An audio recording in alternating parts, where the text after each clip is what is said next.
ज्ञान, विज्ञान आणि सुसंस्कार यासाठी शिक्षण प्रसार शिक्षण महर्षी डॉक्टर बापूजी साळुंखे, श्री स्वामी विवेकानंद शिक्षण संस्था कोल्हापूर संचलित Raje Vijaysinh Daphale high school and junior college Daphalapur. आजच्या या लेक्चर नंबर 1 मध्ये सर्वांचे या ठिकाणी सहर्ष स्वागत. आज आपण इयत्ता 12वी commerce subject book keeping and accountancy या विषयाचे unit number 2 meaning and fundamentals of double entry book keeping म्हणजे पुस्तपालनाची द्विनोंद पद्धती, अर्थ आणि मूलतत्वे या युनिटमधील पहिल्या लेक्चरकडे जाणार आहोत. तर आजच्या या पहिल्या लेक्चरमध्ये history of double entry book keeping, meaning of double entry book keeping, methods of recording accounting information, definition of double entry system, principles of double entry bookkeeping system, advantages of double entry bookkeeping system इत्यादी घटकांचा अभ्यास करणार आहोत. सुरुवातीला history of double entry bookkeeping ही संकल्पना आपण पाहूया. इतिहास थोडक्यात पहा. Double entry bookkeeping system owes its origin to Italian merchant Luca di Borgo Pesilio on 10th November 1494, and this day is celebrated as International Accounting Day. म्हणजे पहा, पुस्तपालनाची द्विनोंद पद्धतीचा म्हणजे डबल एंट्री सिस्टीमचा शोध 10 नोव्हेंबर 1494 रोजी इटालियन व्यापारी ल्युका डी बर्गो पॅसिओली यांनी लावला, म्हणून या दिवसाला आंतरराष्ट्रीय लेखांकन दिवस म्हणजे इंटरनॅशनल अकाउंटिंग डे म्हणून साजरा करण्यात येतो. तर मुख्य भागाकडे आपण जाणार आहोत. Meaning of double entry bookkeeping काय आहे पाहूया. It is the most scientific method of recording all monetary transactions in the books of account. This system of bookkeeping is based on the fact that there are two aspects of every business transactions. Every business transaction involves two persons or accounts or parties, where in one is the receiver of the benefit and the other is the giver of the benefit. पहा, व्यापारात घडणारा प्रत्येक आर्थिक व्यवहार लेखा पुस्तकात नोंदविण्याची द्विनोंद पद्धती म्हणजे double entry system ही एक शास्त्रशुद्ध पद्धत आहे. त्यामध्ये प्रत्येक व्यवहाराचा 2 खात्यावर प्रभाव पडतो. हा या पद्धतीचा मूळ आधार आहे.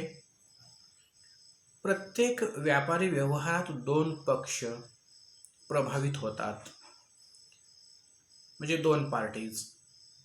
एक पक्ष लाभ किंवा फायदा घेतो तर दुसरा लाभ किंवा फायदा देणारा असतो. पुढे पहा. Methods of recording accounting information म्हणजे लेखांकीय माहिती नोंदविण्याची पद्धती प्रामुख्याने 2 आहेत. पहा, एक इंडियन सिस्टीम आहे आणि दुसरी आहे इंग्लिश सिस्टीम.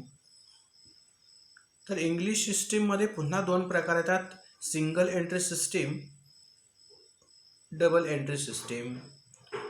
चला तर सविस्तरपणे आपण पुढील भागामध्ये पाहूया. पहिलं पहा, इंडियन सिस्टीम, त्याला भारतीय पद्धत म्हणतात. काय आहे पद्धत पहा. Indian system maintains records in Indian languages such as Marathi, Hindi, Urdu, Gujarati, etc. It is called Mahajani Deshinama system. In this system, transactions are recorded or maintained in long books known as Bahi Khata and Kird. This system of accounting is not based on double entry system of accounting. Thus, it is not a scientific accounting system.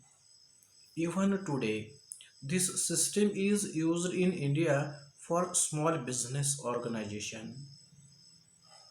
पहा, ही भारतीय पद्धत काय आहे? लेखांकनाच्या या पद्धतीत सर्व व्यवहार भारतीय भाषेत नोंदविले जातात. जसे मराठी, हिंदी, उर्दू, गुजराती इत्यादी. यालाच महाजनी देशीनामा पद्धत असेही म्हटले जाते.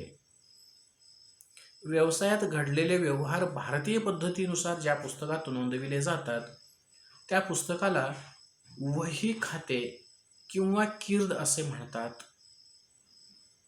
लेखांकनाची भारतीय पद्धत ही द्विनोंद किंवा दुहेरी पद्धतीवर अवलंबून नाही. जरी ही पद्धत शास्त्रशुद्ध नसली तरी आजही ही पद्धत भारतातील छोटे व्यापारी उपयोगात आणतात. ही झाली भारतीय पद्धत. पुढे पहा, आपण आता इंग्लिश सिस्टीम, ज्याला इंग्रजी पद्धत आपण म्हणतो, त्याचे पुन्हा दोन प्रकार आहेत. त्यामध्ये एक आहे सिंगल एंट्री सिस्टीम, त्याला एकेरी नोंद पद्धती असे म्हणतात. पहा, this system of accounting records only cash book and personal accounts. It is unscientific method and also known as an incomplete recording system because it changes with the convenience of the business for recording transactions. It is suitable for small business. पहा, या पद्धतीनुसार फक्त रोख पुस्तक आणि वैयक्तिक खातेच ठेवली जातात. म्हणजे पर्सनल आणि कॅश बुकच मेंटेन करतात या पद्धतीमध्ये.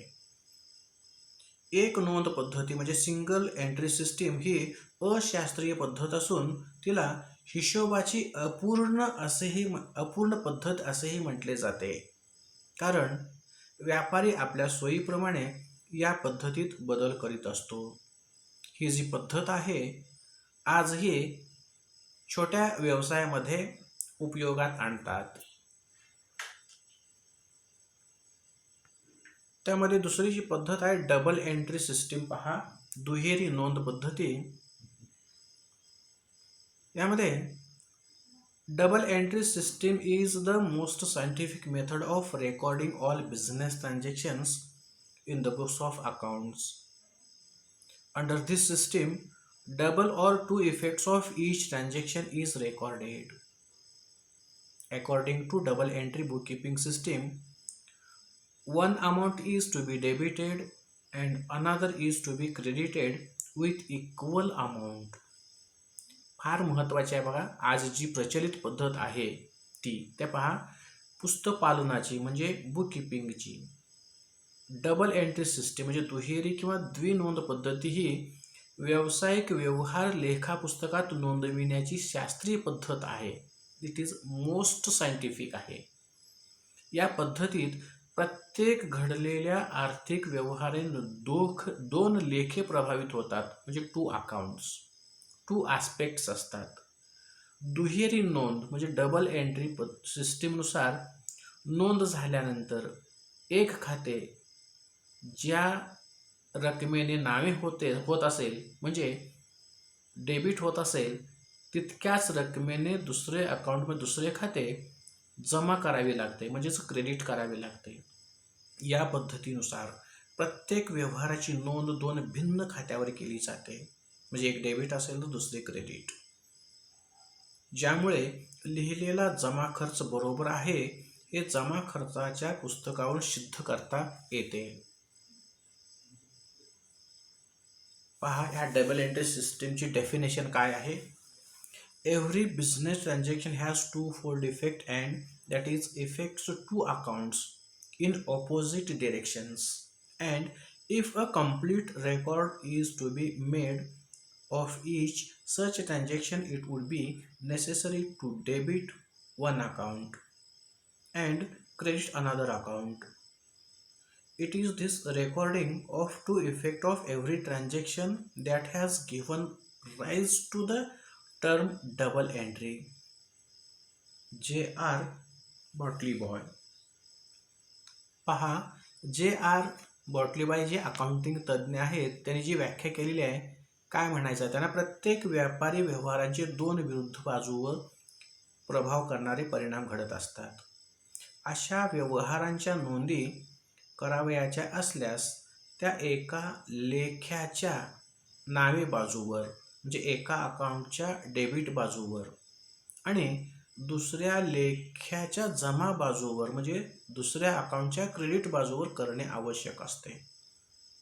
असे दोन परिणाम करणारे व्यवहार दुहेरी नोंद पद्धतीस जन्म देते. ठीक आहे.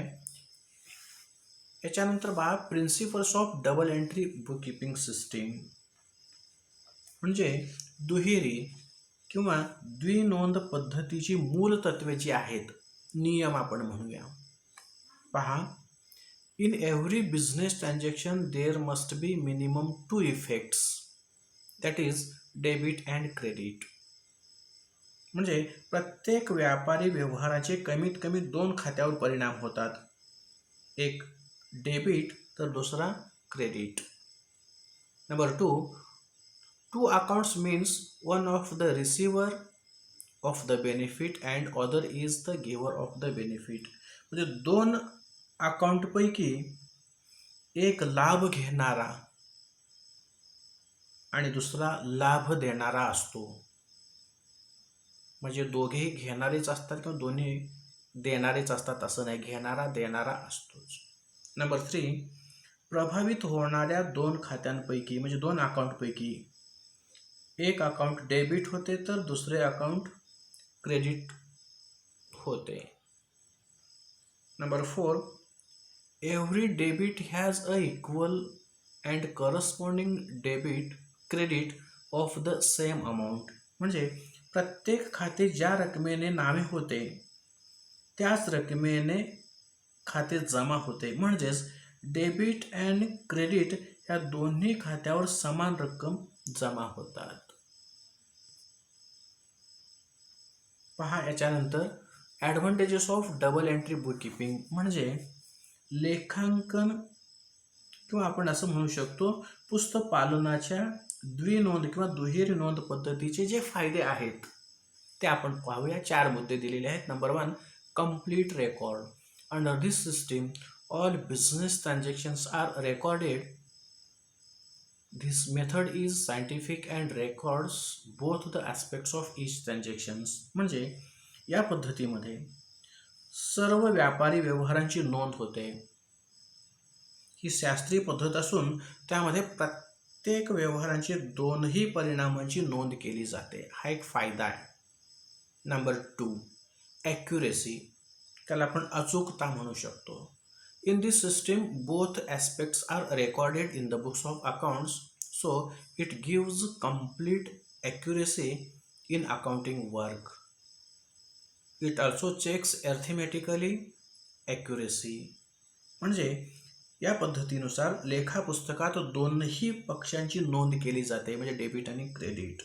त्यामुळे लेखांकनाच्या कार्यात म्हणजे अकाउंटिंगच्या कार्यात अचूकपणा प्रस्थापित होतो. यामध्ये गणितीय अचूकता म्हणजे मॅथमॅटिकल ॲर्थमॅटिकल ॲक्युरेसी तपासली जाते. आणि नंबर 3, बिझनेस रिझल्ट्स.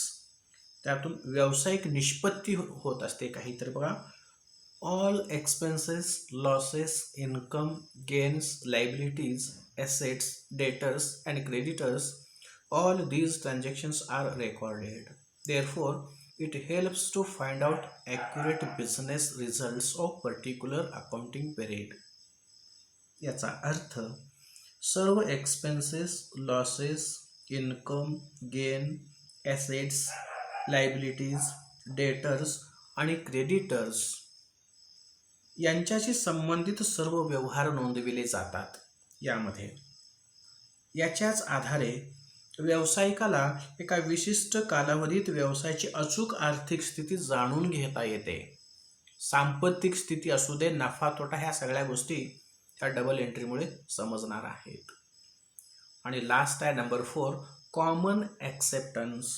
त्याला सर्व मान्यता आहे ह्या डबल एंट्री सिस्टीमला. बघा, it is widely accepted since it follows universal accounting principles. Double entry system is accepted by financial institutions etcetera. पहा, सार्वत्रिक व व्यापक मान्यता असलेल्या लेखामूळ तत्वांचे म्हणजे अकाउंटिंग प्रिन्सिपल्स यांचे पालन केले जाते. त्यामुळे या पद्धतीनुसार लिहिलेल्या व्यावसायिक नोंदीवर वित्तीय संस्था म्हणजे फायनान्शियल स्टेटमेंट्स, शासकीय कार्यालये इत्यादींची मान्यता असते. पहा, आजच्या भागामध्ये single entry system, double entry system, त्याची जी काय प्रिन्सिपल्स आहेत, ॲडव्हान्टेजेस आहेत, ह्या सगळ्या गोष्टी आपण आजच्या भागामध्ये अभ्यासलो. पुढील भागामध्ये उर्वरित भागांचा अभ्यास करणार आहोत. धन्यवाद.